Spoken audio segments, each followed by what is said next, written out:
Chapter 13. And now, ladies and gentlemen, Count Olaf said, stepping forward to address the audience, I have an announcement. There's no reason to continue tonight's performance, for its purpose has been served. This has not been a scene of fiction. My marriage to Violet Baudelaire is perfectly legal, and now I am in control of her entire fortune. There were gasps from the audience. Some of the actors looked at one another in shock. Not everyone, apparently, had known about Olaf's plan. That can't be, Justice Strauss cried. The marriage laws in this community are quite simple, Count Olaf said. The bride must say I do in the presence of a judge like yourself and sign an explanatory document. And all of you, here Count Olaf gestured out to the audience, are witnesses. But Violet is only a child, one of the actors said. She's not old enough to marry. She is if her legal guardian agrees, Count Olaf said. In addition to being her husband, I am her legal guardian. But that piece of paper is not an official document, Justice Strauss said. That's just a stage prop. Count Olaf took the paper from Violet's hand and gave it to Justice Strauss. I think if you look at it closely, you will see it is an official document from City Hall. Justice Strauss took the document in her hand and read it quickly. Then, closing her eyes, she sighed deeply and furrowed her brow, thinking hard. Klaus watched her and wondered if this were the expression Justice Strauss had on her face whenever she was serving on the High Court. You're right, she said finally to Count Olaf. This marriage, unfortunately, is completely legal. Violet said I do, and signed her name there on this paper.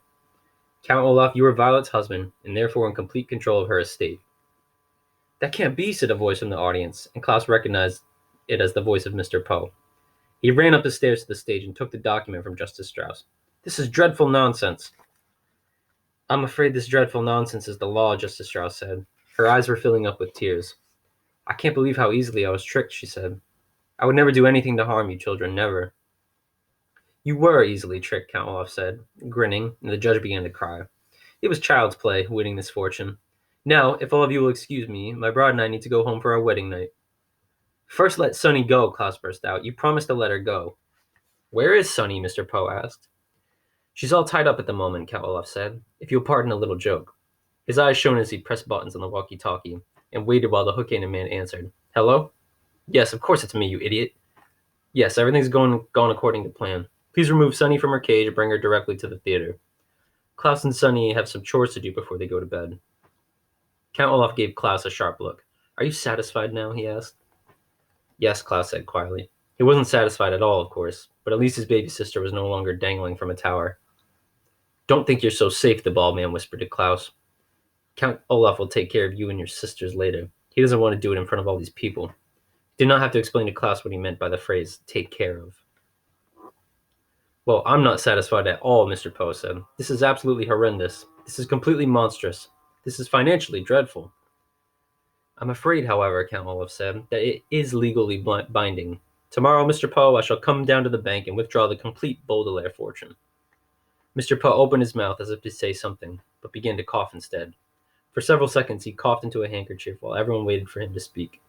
I won't allow it, Mr. Poe finally gasped, wiping his mouth. I absolutely will not allow it.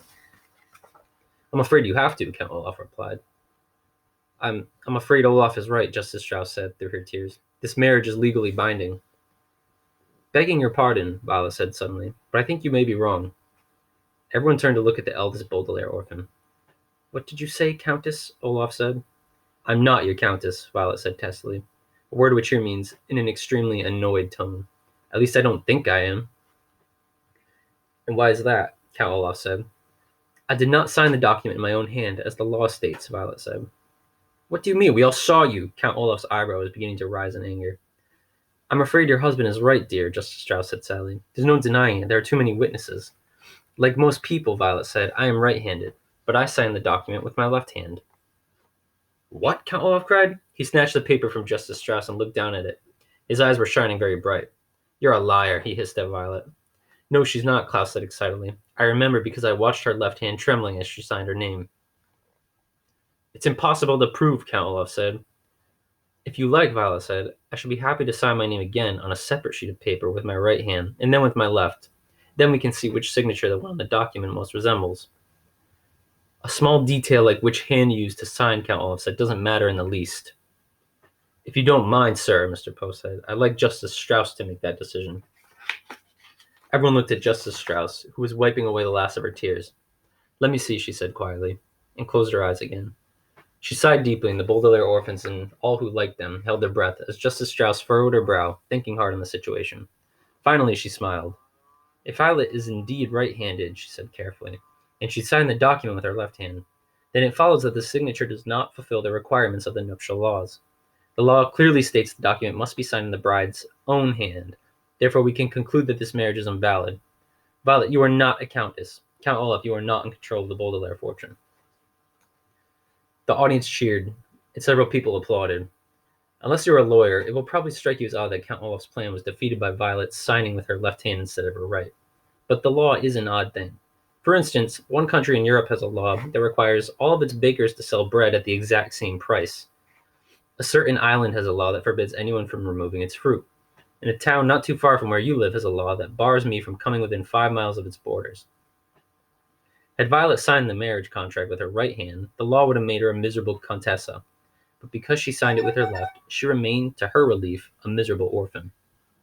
What was good news to Violet and her siblings, of course, was bad news to Count Olaf. Nevertheless, he gave everyone a grim smile. "In that case," he said to Violet, pushing a button on the walkie-talkie, "you will either marry me again, and correctly this time, or I will—" "Nepo!" Sunny's unmistakable voice rang out over Count Olaf's as she tottered on stage toward her siblings. The hook-handed man followed behind her, his walkie-talkie buzzing and crackling. Count Olaf was too late.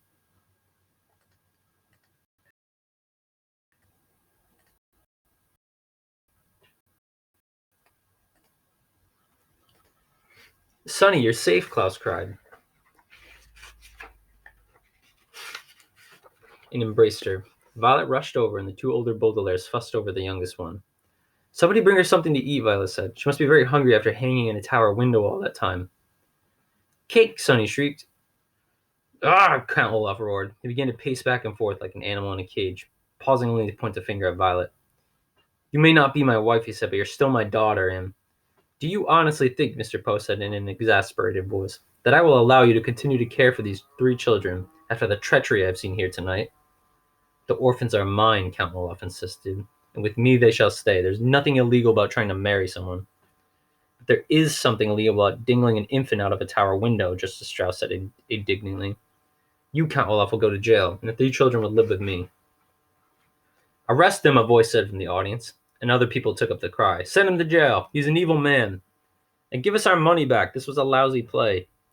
Mr. Poe took Count Olaf's arm, and after a brief eruption of coughs, announced in a harsh voice, "I hereby arrest you in the name of the law." "Oh, Justice Strauss," Violet said, "did you really mean what you said? Can we really live with you?" "Of course I mean it," Justice Strauss said. "I'm very fond of you children, and I feel responsible for your welfare." "Can we use your library every day?" Klaus asked. "Can we work in the garden?" Violet asked. "Cake!" Sonny shrieked again, and everyone laughed. At this point in the story, I feel obliged to interrupt you and give you one last warning. As I said at the very beginning, the book you are holding in your hands does not have a happy ending. It may appear now that Count Olaf will go to jail, and that the 3 Baudelaire youngsters will live happily ever after with Justice Strauss. But that is not so. If you like, you may shut this book this instant and not read the unhappy ending that is to follow. You may spend the rest of your life believing that the Baudelaires triumphed over Count Olaf and lived the rest of their lives in the house and the library of Justice Strauss. But that is not how the story goes. For as everyone was laughing at Sonny's cry for cake, the important-looking man with all the warts on his face was sneaking toward the controls for the lighting of the theater.